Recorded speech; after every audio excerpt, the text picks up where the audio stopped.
Good afternoon, ladies and gentlemen. Guile here, and welcome back to the Forged Alliance Forever promotional series. It's Average Joe's Day today here at Guilecast, and first of all, quick message about the last one. Yeah, the sound was off. I incorrectly identified it as an issue with the map. It is, in fact, an issue with FAF. Something broke, I believe, in a recent update, and it may well have been fixed. I haven't been glued to the updates as I should be, but if any of you guys out there have played a game, whatever, and you watch your games back soon afterwards and know that it's fixed and everything, well, that's fine. Do let us know in the comments. But if it hasn't, and I suspect it probably hasn't been fixed this quickly, you know what you should do? Just give the devs a nudge. They love hearing from you guys about FAF, especially if it's about something they broke. But just try to keep the abuse to a minimum and be respectful. Otherwise, yeah, they're all up for it. You know, just say, I want to sort that sound issue out because it's just annihilating my viewing experience. I'm sure they'll be only too helpful to oblige, assuming they can figure out what it is that they destroyed. On to today's game. It's going to be a custom 8v8 because what better when you're having sound issues that compounds the sound when you're zoomed out of all of the action to choose a game with 16 players in it. I just thought it's perfect. So that's enough of that. Let's get on with today's game. It's going to be an 8v8 on Open Wonder. I'm ready, you guys are ready, and the players are sure as hell ready. So let's go on over to the game zone and see how they're going to get on. Ching, ka-ching, instant loading. Let's check out our players' instant noise as they all gate in. This is Team 1 up here at the top. This is Team 2 down here at the bottom. Going first for Team 1 up at the air position. It's Copolit, and he is going Aeon in Electric Blue, opening first land. To his right, we'll start over here in the East System Filter, going Aeon in Lurid Green, opening first land. Team member number 3 to his left, it's Triple M, Double T, Double X, or NTX as we'll be referring to him, in Dijon Yellow, going UEF, opening first land. Team member number 4, today's first Spiky Space Socialist, it's Vex, going Cyanide Scion, opening first land. Down here, right at the peak, it's Lord of War. Another Cybrin, this time in Ferrari Red, going first land. Winter Wonderland is on his left in Breast Cancer Awareness Pink, going Seraphim, opening first land. Team member number 7 in Hallie Orange, another Seraphim on his left, Tactically Inept, going first land. And last but not least for Team 1, it's Michael Lunchbox, hopefully not the same Lunchbox as for Christie's Lunchbox. I'll take a British chap of a certain age to understand that one. He's going Aeon in Baby Blue, opening first land. So that's Team 1. Let's take a look at Team 2. Rearguard air position in Baby Pink, going Cybrin, interestingly enough, going land and then double air. It's Keen, fortunately a double E, not an EA, so I don't have to sing any of their repertoire. Evil Guy is next over on the far left, going UEF in Combat Green, going first land. Spetsnaz Green on his right is Pipe. He's going Aeon. A lot of Aeon today, opening first land. Team member number 4 in Vivacious Violet, it's Thanatos 626, going UEF, going double land. In Mellow Yellow, already on his way to the middle, it's Clava. He's going Aeon again, opening first land. To his right in Elephantine Grey, also on his way to the middle, it's Gardelouve, and he is going Cybrin, opened land and going land all day. In Pontiff White, also presumably up at the middle, I've just lost him, there he is, right in the middle, it's Medea. He's going UEF, opening first land, and another UEF to finish off Team 2 and all the introductions. It's the winner of this week's Overstated Name Award, the best username, interestingly. Well, you better do well, otherwise gonna have it coming. Opening first and second land in Regal Purple, if we hadn't said that already. Game quality at 89%, that's not quite what we like to see as a balanced game, but not too shabby either. Range of scores for global ranking, from 800 up to 1400 there for Team 1, and 800 up to 1400 on Team 2, so pretty much the same kind of tier of players throughout. We'll zoom in a little bit because it's getting very noisy out there. This is going to suit some people perfectly, because some people are always on at me to zoom in more, Guile, it's so pretty. Yeah, but you've got to have a real essence and understanding of where things are going. It's so much easier when you're zoomed out. I have to keep my eyes on the mini-map a little bit more and get a little bit closer up to the action, just so we don't get swamped by all that ambient clanking. Lord of War now coming into the center to join Vex. Lots of reclaim, of course, to be had on Open Wonder. Lots of things to fight over. These craters are littered with stones that can be reclaimed for decent amounts of mass. A lot of little engagements going on over there. Engineered down for system filter, picked up by Garde Louvre. Now he's working on that forward mass point system filter with his comm. Rolling in, or he was about to roll in to kill it, but he thought, no, I'm going to stop here instead and build an anti-air turret because there's some scary little air scouts wandering around and I'm terribly fearful for my own safety from the air. Meanwhile, back to the center, Clava engaging with some back and forth with Lord of War, Vex, and Winter Wonderland. Winter Wonderland taking a couple of pot shots over at Clava's engineers, who are going to back up and away out of trouble. And it's all posturing at the moment. Interestingly enough, I didn't get a chance to mention the adaptive Wonder seemed to line these guys up in a very odd fashion. You can't really tell now because of the line of mechs is proceeding towards the center, which everyone's picked up, but they're actually spaced in very weird positions, uneven positions when you compare the two teams. But it will serve the same purpose ultimately, to have this long line of no man's land that's going to run from the bottom left of the map up to the top right. It's going to be a feature of this game. Little bit of a Mantis run by over here from Vex. It's going to get caught out by Garde Louvre's forces, supported by his comm. No breakthrough there as they get torn apart. A couple of engineers there from Lord of War straying a little bit too close to the front line. It's not going to go well for them either. Forward mechs for Lord of War. Damaged by some artillery. Gun upgrade on the way there for Tactically Inept, proving to be perhaps less tactically inept than his namesake would belie.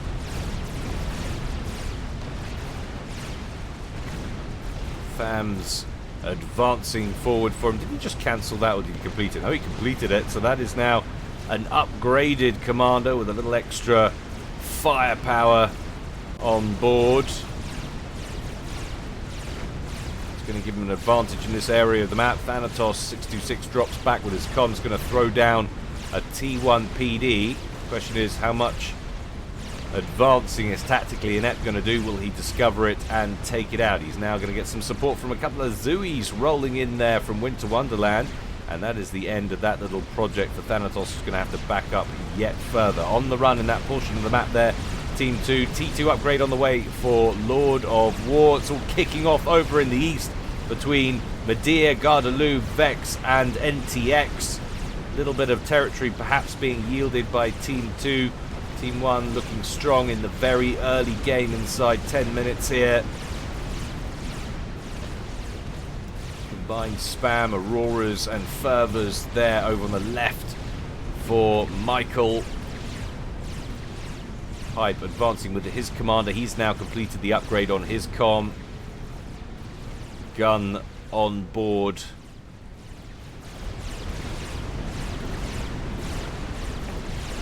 Tactically Inept taking a bit of punishment, down to around 8,300 HP. Evil Guy's been knocked about a bit some as well. He's got the Zeph amp on board, but he's down to 8,500. In comes Thanatos. Vitally important that they don't lose these forward installations, invested as they are now up front. 7 minutes down and a clear lead in terms of total mass for Team 2. 5k advantage spread out admittedly probably over all 8 players, as early mass scoopage will have been filtered out between them, but still that's a decent little advantage early on for Team 2. Not being translated into territorial gains as yet, however. Winter Wonderland strolling forward with his unupgraded comm, just taking some pot shots at Clava's T1 spam.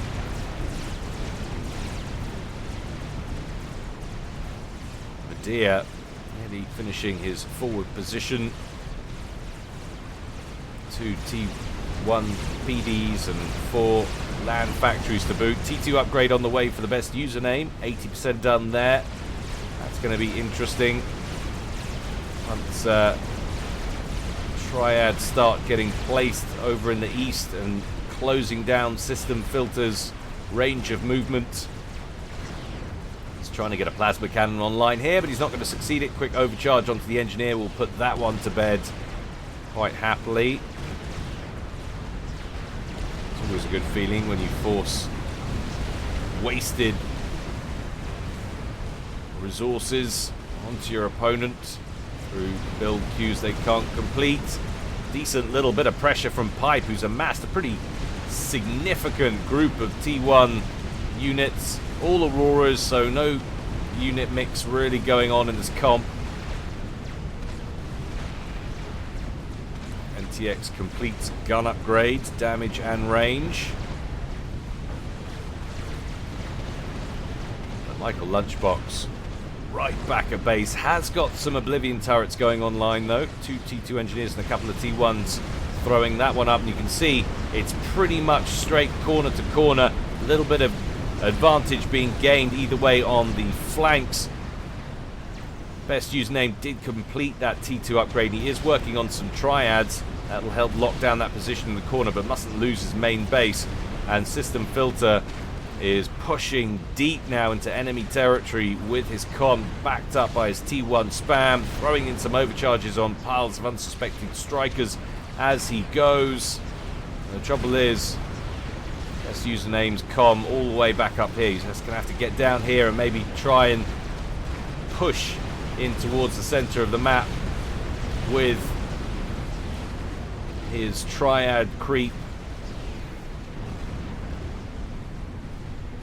Pipe backs off. Large mass field materialized now on Michael's doorstep. He's going to be the beneficiary of that, at least in the short term. 9 3/4 minutes gone. T2 turrets popping up all over the place now as the game moves into that next tech phase. Thanatos backs off with his comm, but sends in some expendable T1. Maybe try and kill off a couple of these T2 engineers and slow the progression of those T2 turrets. Still, System Filter pressing hard, but lots of movement happening down here at the southwest. And now actually Lunchbox is on the move. He's way outnumbered in terms of spam. He's also getting pressure in between him and Tactically Inept from Evil Guy.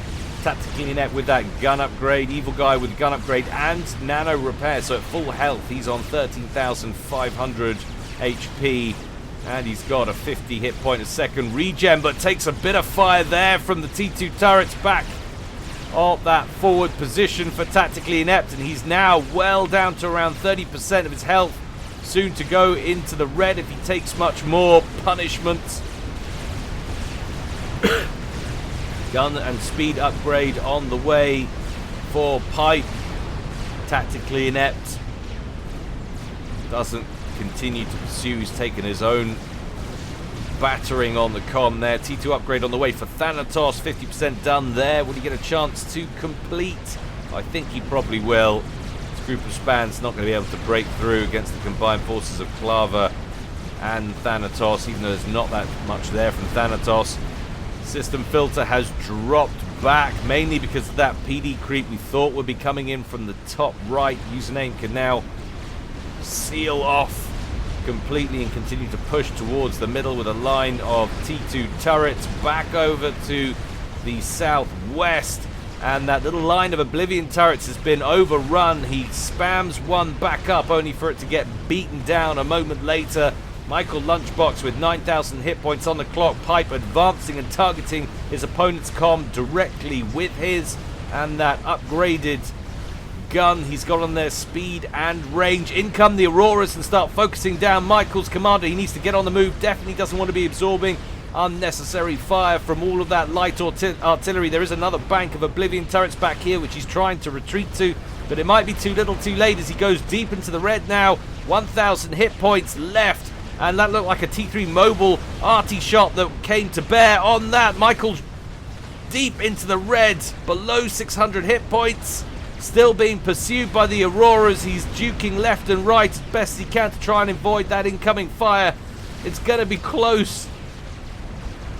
A stiff breeze could knock him over right now. In comes an obsidian tank, blapping away at the Auroras. There's a new bank of eruptors going up at the back. Oh my word! In comes a strap bomber from Keen, picks him off. Very nicely done, and Team 1 go a man down on the left flank, and what's worse, it's on a flank covered by pipe that has an inordinately large amount of T1 spam. Meanwhile, back up at the top right, the best username going toe-to-toe with NTX. It's upgraded firepower on a comm versus point defense warfare.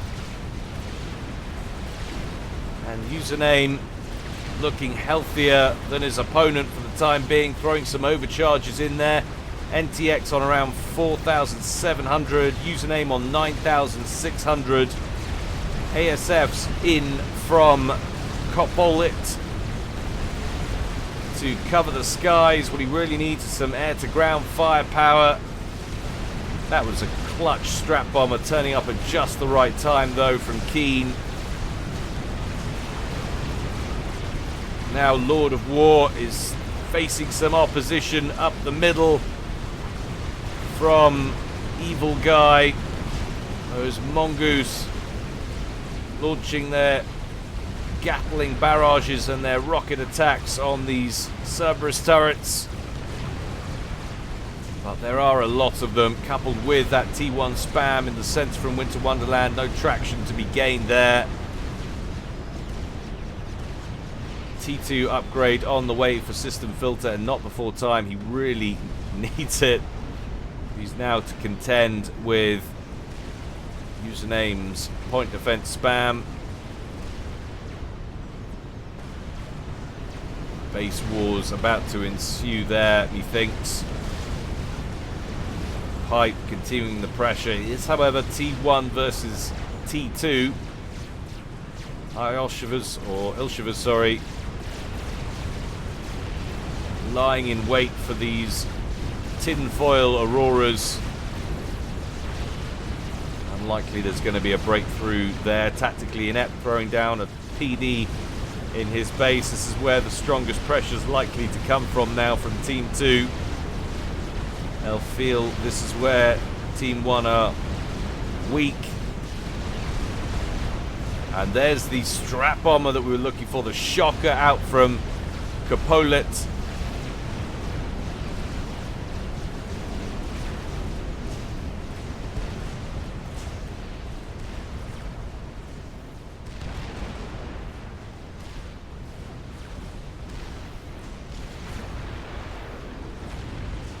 Huge damage from those Oblivion turrets, their AoE. Awesome piece of kit. Manages to stifle that creep that was coming his way. Tactically inept.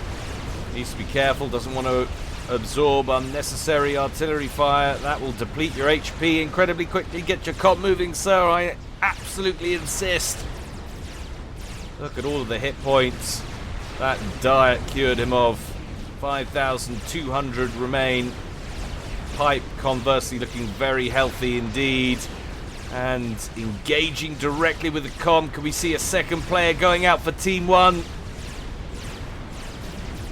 Anything's possible.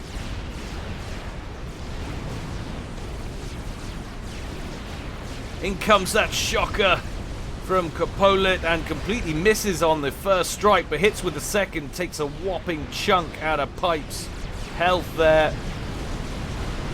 But Keen is paying attention. He rapidly responds with his ASFs.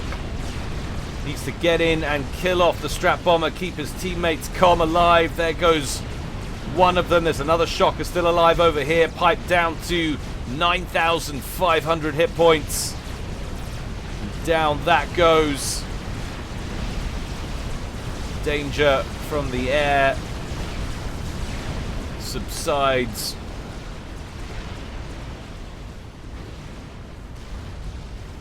Username focusing down some of the build capacity up here, trying to slow the production of this counter creep that's coming his way.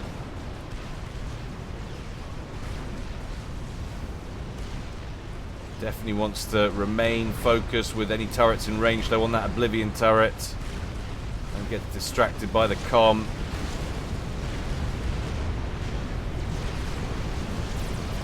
Cheeky little run by up at the top there from NTX. He's got a couple of pillars and a skyboxer in here.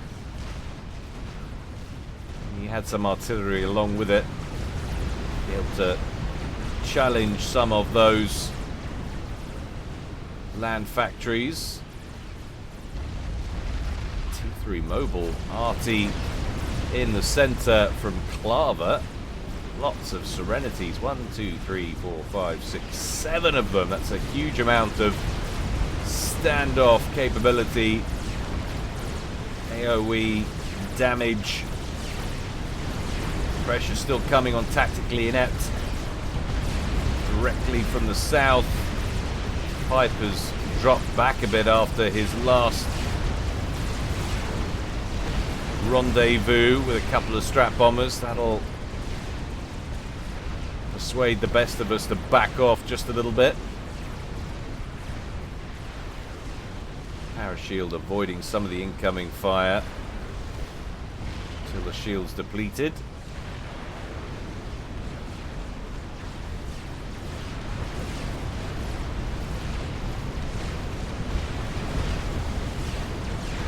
Serenity's kept alive behind the bank of T1. Really needs some base T2 tanks to help keep these T3 mobile RT pieces alive. Repositioning though to direct on Winter Wonderland, who's trying to eat into this channel here where Team 2 are funneling forces up towards Tactically Inept. Winter Wonderland on about 8,600 hit points, still looking relatively comfortable. Nice little run by up at the top though. It's all T1 again, unfortunately, from the best username. And there are the odd emplacements operational guarding the area. And take down some engineers. Again though, no Lobos in there.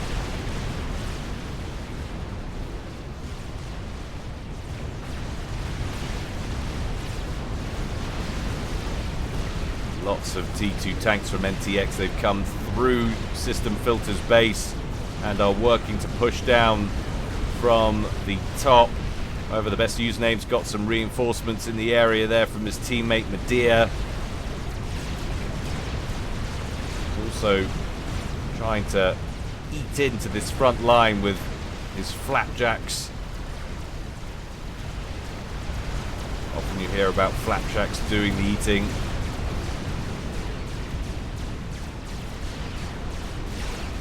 Little counter push from Tactically Inept. I don't think it's going to get particularly far. Still a T2 T1 mismatch on the whole, although we have got some Obsidian tanks in the mix now, and Pipe's actually moving his comm to try and pick some of these off. There's so many units now, T1 or otherwise, in the area. No major damage to be done there, but Winter Wonderland taking fire now. He's on 2,900 hit points, but Keen, that can't be right. Keen's on his team. Said he was defeated by him, unless it was friendly fire or something. I think that is Notify not working correctly. If you want to watch that back, guys, feel free to put answers on a postcard or in the comment section below about who picked off who. Username, replay IDs, of course, always in the description below the videos, guys, if you want to watch these replays back for yourself and pick up on anything I missed.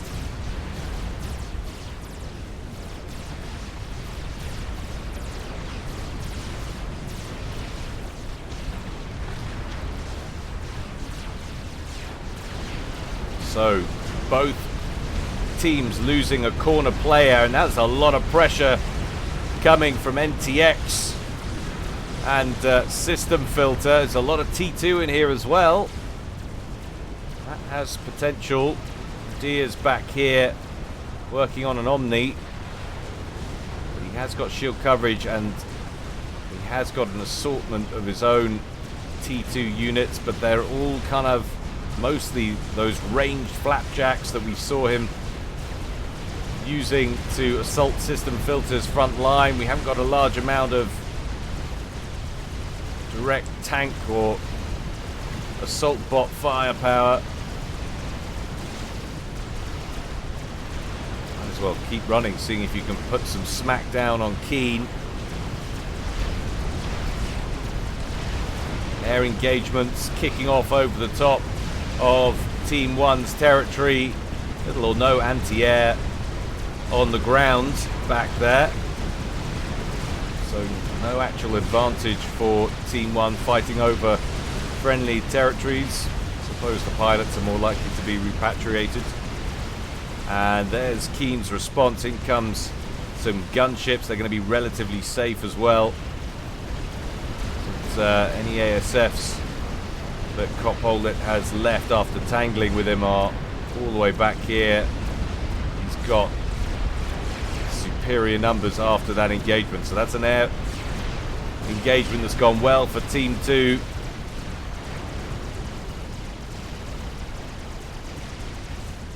Team 1 just trying to make some headway after knocking out a player on that flank.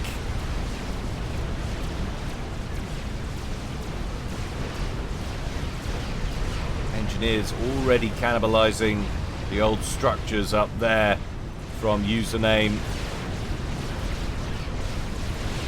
And this is a problem for Team 1. Look at Lord of War's base. He's lost all of his core mass. He's dropped back. He's actually working on a Monkey Lord, which is ambitious when your economy's essentially been flushed down the toilet. Presumably he started that before his base got wiped from this long-ranged harassment. Look at all of those T3 mobile arty pieces.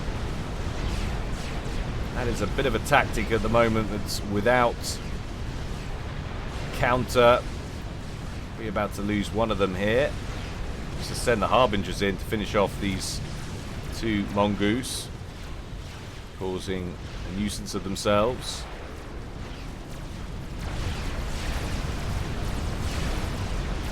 Nice little run-by attempt back here around the edge of Tactically Inept, who's looking a lot healthier than the last time we saw him. Repped up and recharged under shield coverage. Lots of units here. A few T2s, but they're mostly T1. They're not going to last very long. Thanatos is coming with him, but he's not moving in with him. Looks like he's trying to breach in further back. Gunships on the move once again for Keen, trying to hit out at the pressure that's coming in from the top right of the map from System Filter, but by the time he gets there the job's already done. Seems like Medea holding the line relatively well. Got some good assistance there from Garde du Louvre, who's abandoned the middle and focusing on keeping System Filter at bay. And indeed, Thanatos did breach in a bit further back, going after Coppolet, it would seem. However, not going to get done. Not a lot done with 10 or 12 T1 tanks at this stage in the game, coming in single file. Spectre and ACU going to tidy that up without any major difficulties. Come the Loyalists. It's the end of those Auroras. T1 now thoroughly obsolete. Yellow, that is so good. People liking his outrageous mobile arty spam. And that's going to be really hard for Tactically Inept, who up until now has been burrowed in nicely under this little firebase up here. That shield's going to drop any minute. And then it's going to be problems for all of those turrets underneath it. There it goes.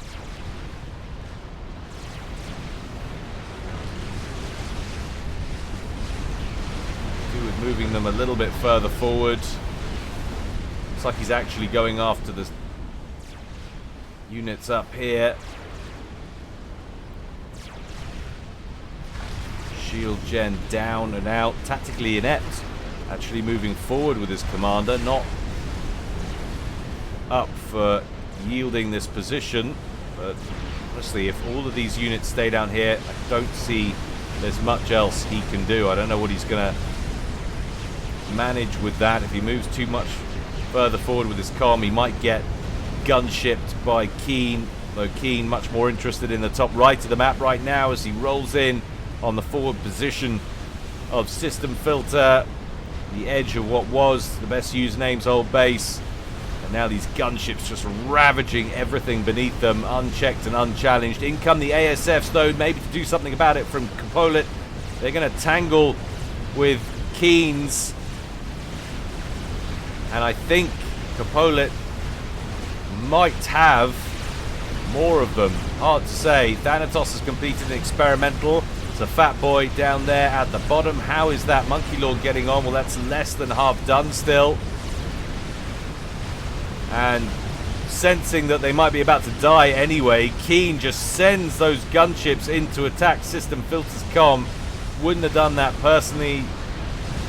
It's not gone brilliantly.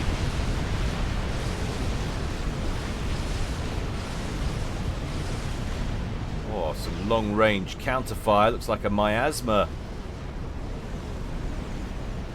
up here somewhere. Exactly where that's coming from. It's all Seraphim kit. There it is. It's Capolit who's moved forward with his comm to help defend this position, sensing his teammate was in trouble. He's now erecting T2 statics. It's going to give him a little bit of breathing room. Nice bit of assistance there from Team 1. Looking out for each other. 26 minutes down. Team 2 with a mass differential there. Pretty sizable. 30k mass difference.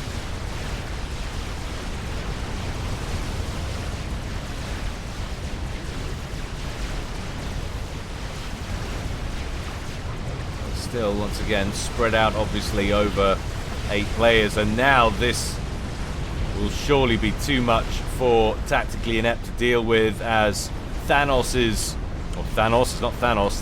sorry, turns up with his fat boy. That shield gen's about to collapse, and so potentially is Tactically Inept's commander.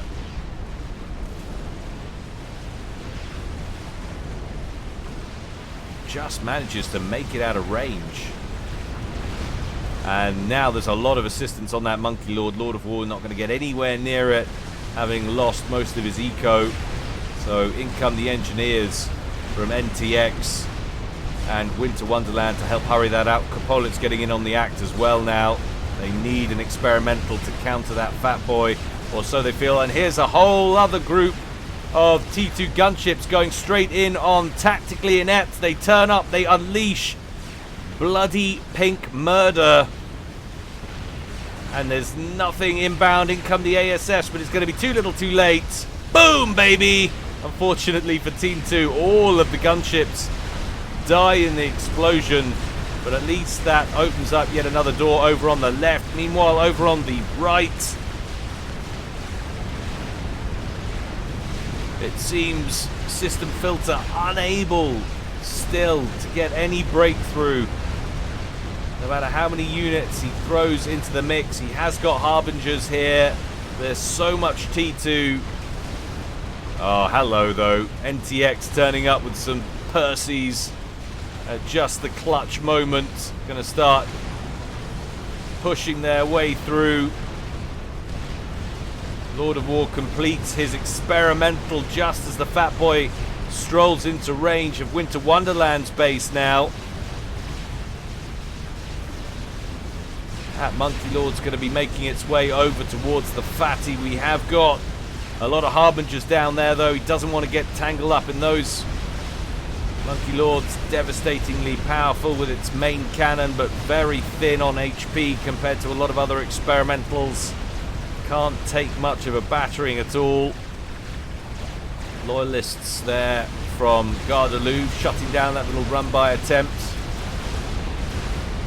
Pass from Keen with his ASFs, just cleaning out the skies, making sure his opponent's not getting any air parity up with him. Shield down though for the Fat Boy, and it's into the red from the static T2 emplacements. He's prioritizing the Monkey Lord, which is making a beeline straight for him, and that goes down long before the Spider Bot has a chance to open up on him.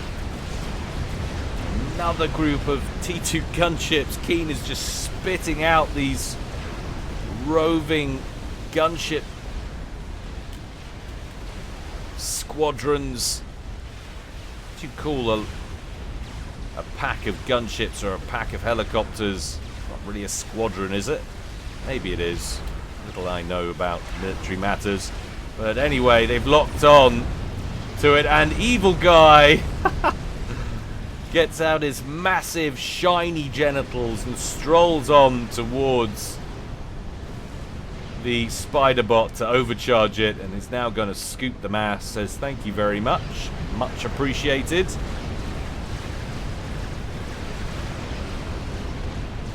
He had the personal shield, so there was less danger than there seemed on that play. Group of Harbingers and T1 spam building up at the top. Needs to be careful, Team 2, that they don't get a con caught out or allow any leaks through their base defenses. So much standoff firepower, like another 6 or 7 trebuchets down here from Gardeloup, and how many Serenities now? Lost 1 or 2 in that exchange. They're getting caught up on each other. This is a nice little coup for Vex, and System Filter snagging a few there, but look at the devastation being unleashed by these trebuchets. Oh, experimentals popping up all over the shop now. Vex apparently completes one over there. It's another Monkey Lord, and we've got one over here from Clava. This time it's a Colossus.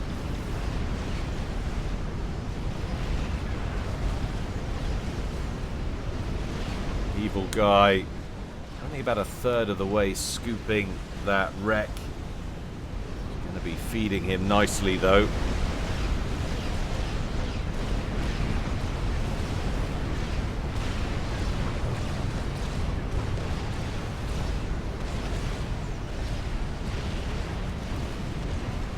Louvre with some challenges to his authority again from the north. He's got enough to handle it though. They can't hang about, not with all these trebuchets sticking around. Deer asking Grey to move back, concerned about the proximity of those Harbingers. And these Percivals, no doubt. Doing okay though. Another Monkey Lord heading down to challenge the Colossus. They lock horns. The Colossus, though, as we know, universally wins this exchange typically, unless there's significant help coming in from elsewhere, maybe in the form of some shield coverage. Not enough. Colossus still with 41 hit points. He needs to open up on Winter Wonderland. Well, he's got a chance.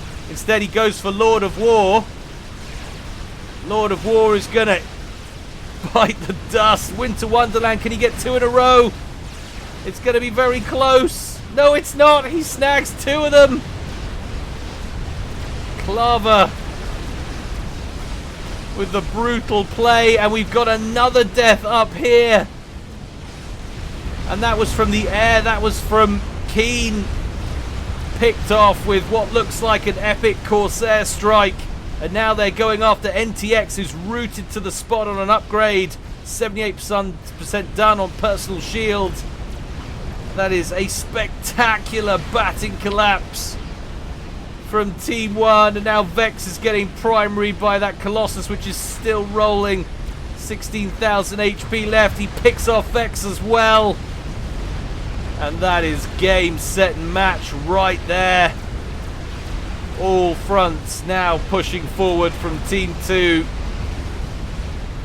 NTX might get to complete his personal shield, but he's not going to complete his Fat Boy.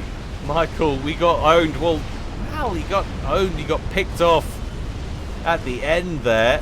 We were doing very, very well. It was pretty even Stevens throughout. The emergence of that Colossus, though, timed up with that airstrike from Keen. Just too much for them to handle. He does complete the personal shield. Renegades will lock onto him, but it's going to take a while to chew through all those extra HP. Shows you just how effective that personal shield is. Keeps out a lot of damage. You'll really notice it once that shield depletes. There it goes. NTX bites the dust. 34 minutes. Boom, baby! Down he goes. Leaving just Capolet, who has managed to scrape together enough mass for a GC, and he's moving that south towards Evil Guy. Is there going to be a consolation kill here, I wonder? Evil Guy down here, very heavily shielded, going for the upgraded personal shield, which turns it into shield field, because, well, rhyming's fun, I guess. Might not get that opportunity, though. In come the gunships and the Corsairs from Keen, who's been, I'd say, man of the match in this one so far. He really has opened up this game for Team 2. Gunships pull away slightly as the ASFs come in from Capolet. He really doesn't need to worry too much. He could have stayed on it. Evil Guy wants a repeat of his magic from earlier, but this is risky. Down goes the personal shield. He's fired in an overcharge. He needs another one ASAP. There goes another one, but there's still a quarter of his health left. The shield is coming up now to give him some coverage, but it's not going to get there in time. Consolation kill for Team 1. Keen says close one. Yes, it was. But I think, I don't know, even if it had got there in time, it wouldn't have saved him. That Colossus still with 15k on the clock just would have hosed through that shield and finished him off anyway. But now we've got bricks reaching the main base of Capolet. Got support commandos in play. Really was moving into the final phases over here. Down goes the T3 power plant. He's still power positive though on balance. Com back here, so it's not going to get picked off by this raid, but he will be utterly defenseless and ecoless once this base goes down. You're going to be able to chew through these bricks, and that looked like a control K, although it was said it gave the kill to Clava, but I just don't trust Notify anymore with any of it. Well, valiant effort Team 1, but pretty quality play from Team 2. Like we said, that wasn't a perfectly balanced game, but who cares? All fun and games as far as I'm concerned. Hope you enjoyed that, guys. There's always more to come from me in the future. Don't forget, if you feel so inclined, please consider donating to the Patreon campaign. I want to say thank you especially to one or two of you who've made some pretty generous donations of late. I won't embarrass you by reading out your names, but you know who you are, and so do I, and I'm very, very grateful. All your support, very gratefully received, guys. It helps support me, the channel, and by extension the community, so please give generously if you want the channel to continue. But until next time, guys, stay well and stay safe. This is Guile, signing out.